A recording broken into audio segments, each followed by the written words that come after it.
fuck going on? Car ain't got 10,000. Well, Tube you, here we are. This is what happens when you get to 2015. I'm pretty sure it's a supercharger. When I'm not gonna say what exactly I was doing, but I may have been doing hood rat things with my hood rat friends. Know what I'm saying? And you know, hood rat things happen to you when you do hood rat things. So right now, we're sitting out here in Rocky Mount Dodge, and Toyota, bitch. oh yeah, Toyota. yeah, Rocky Mount Dodge. We're sitting out here at Rocky Mount Toyota, and the cat's down, man. It's that simple. I don't really know what's going on. We're gonna have to wait to find out. We're waiting for the tow truck right now. USA is gonna figure out or call around, get us a provider, and the one night that neither one of you motherfuckers drive. The one time. This was a sign. This is a sign right here. Hey look, what a black Superman motorcycle. Hey look, let us start us so that YouTube can hear what it sounds like. They probably before we Oh, you right, you right. I don't know. They probably get mad. They probably be like, "Oh man, why are you doing that? Stop it." Yeah, you right. Yeah, I'm just telling y'all, it sounds terrible, man. Like the sound is coming from here, but when I was in the car, I couldn't tell what. I just heard like what sounded like a pop belt, and I was like, "All right, well, busted belt, cool." I already know what that is, because it made like a flapping noise, like something was hitting around. So I was like, all right, well, cool. That's a busted belt. We come under here, everything's intact. Right. All you did was tap the gas, look out the stop Like, sign. I barely got on the gas turning around that corner over there, and you know, I'm not gonna say what I was trying to do, but it barely got any gas. I will say that. Down in there. You see, looks like all the belts are intact, man. I don't see anything shredded. It's a fur ball. I don't see anything going wrong. I can't see jack diddly. But we're gonna let this toad take it down there to the Dodge dealer, and we're gonna find out first thing tomorrow morning what's wrong with her. And we'll pick it back up when that gets there. Back for real this time. Welcome back to the channel, ladies and gents. Did you see? That thumbnail was 100% real. I'm gonna go ahead and give you a pan around. There's 100% no hellcat in sight. It is real. She's broken. She's really, really broken. Luckily it started off right here. It's under warranty. I know the dealer that I bought it from had the little sign that says as is, no warranty, but the manufacturer warranty is still intact. 5 years, 60,000 miles, still intact. Obviously, I'm just under that 5-year mark, and I'm well under the 60,000 mile mark, so we're good to go on that front. So I called him on the phone a couple of times, and I made this video a couple of times, but the information just wasn't there, and I wanted to make sure you guys were well informed and make sure the guys tuning in had a better idea of what's going on. So to start it off, it's 100% my fault. I broke the car. Now, could there have been an underlying problem? Maybe something was on the way out, and I just helped accelerate the problem. Bro, hey. Shut up.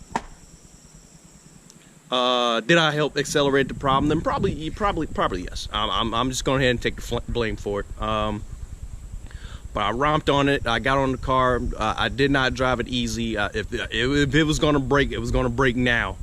And I tried to get it to break while we were at the dealership, because something told me something was wrong with it, but nothing was wrong with it. Nothing happened. You saw the videos.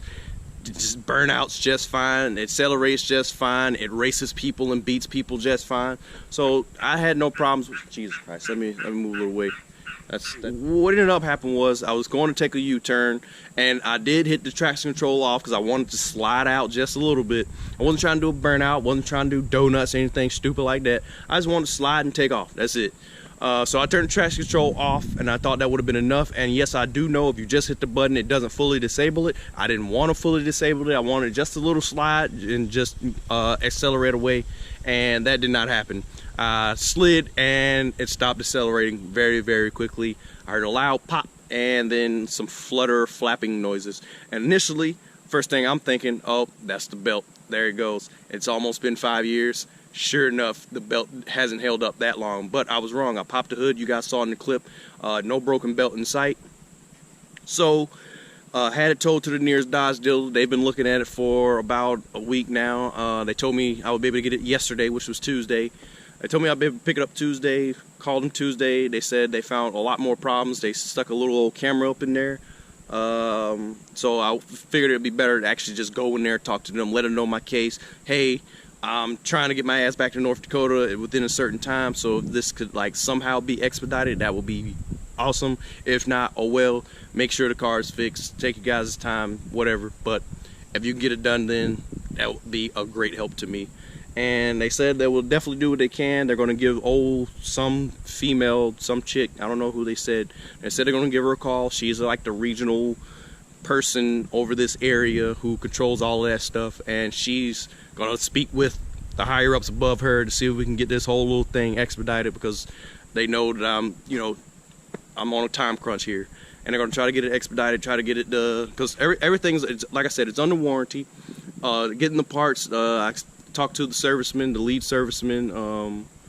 He said getting the parts is no problem. They can get them here in no time flat. The only thing is getting the approval from Dodge, or the okay from Dodge, to go ahead and fix it. But from everything that they can see on their end, there should be no reason that it's not covered under warranty. They said it should be good to go. All they're waiting for is the okay to go ahead and start fixing things.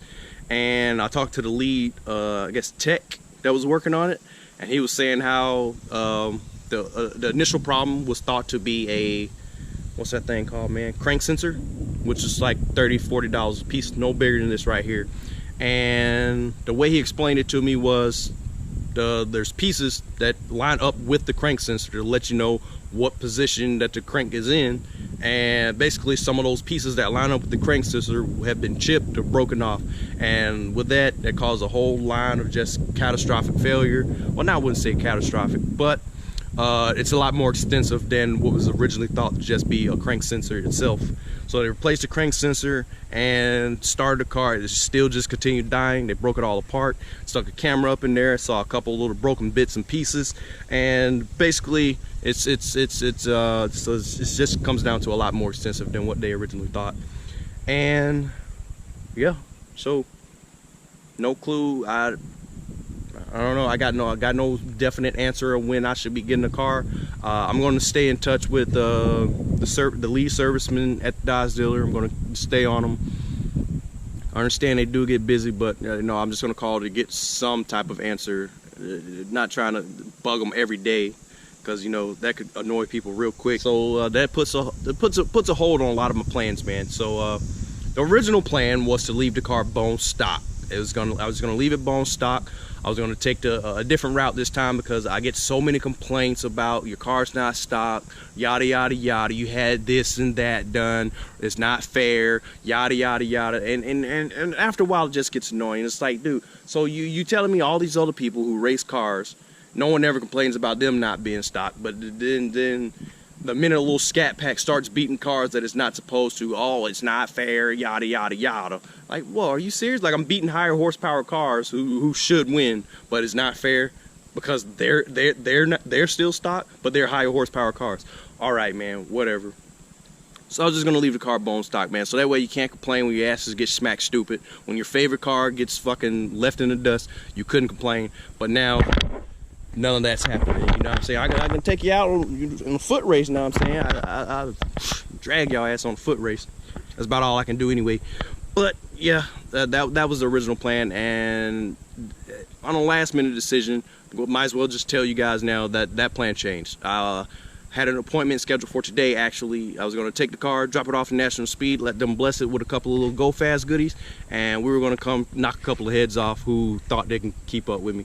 But that plan changed, and now we're not doing anything. So I need to go up to National Speed sometime this week, next week, grab all my go fast parts, because the parts were already bought. They're sitting, they're waiting. They literally just needed the car, and I'm going to need to go pick them up, because there's no reason to leave them there. And what happens if I change my mind about where I want to take it, or if I can't get it to them, then at least I'll have the parts. Or maybe if I just change routes completely and not even do a thing, at least I'll have those parts, sell or something else, whatever. I don't know. That's really all I got for you guys, man. Don't worry about how we're going to get back. We're probably just going to take a rental car.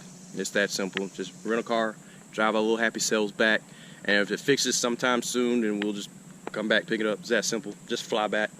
Definitely not driving back. That's a terrible drive. But I'll probably just fly back, pick it up, and drive it home. Hopefully it's before it gets too bad of a winter up in North Dakota, because winter starts very, very early and it lasts very, very long in North Dakota. And hopefully it gets done before then, because if not, then I'll just be without a car for quite a bit longer, and that'll be a real shame. I mean, it's not like I could drive it anyway. Even if I did get it up there, I couldn't drive it anyway. It'll just sit in my garage and not move at all. At least here, they could, you know, potentially get it out on nicer days in the winter or in fall. So, yeah. I think that's about all I got for you folks, man. Just a quick update on what's wrong with the car, the issues and all that stuff. Just wanted to let you guys know why you're not seeing any more racing videos, so you won't have any other questions and whatnot.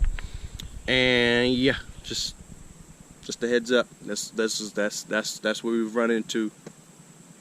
Once again, I don't blame the dealer. It's as is, no warranty from them, but it was still under the manufacturer warranty. So even if something did go bad, it's still covered under warranty. So oh well.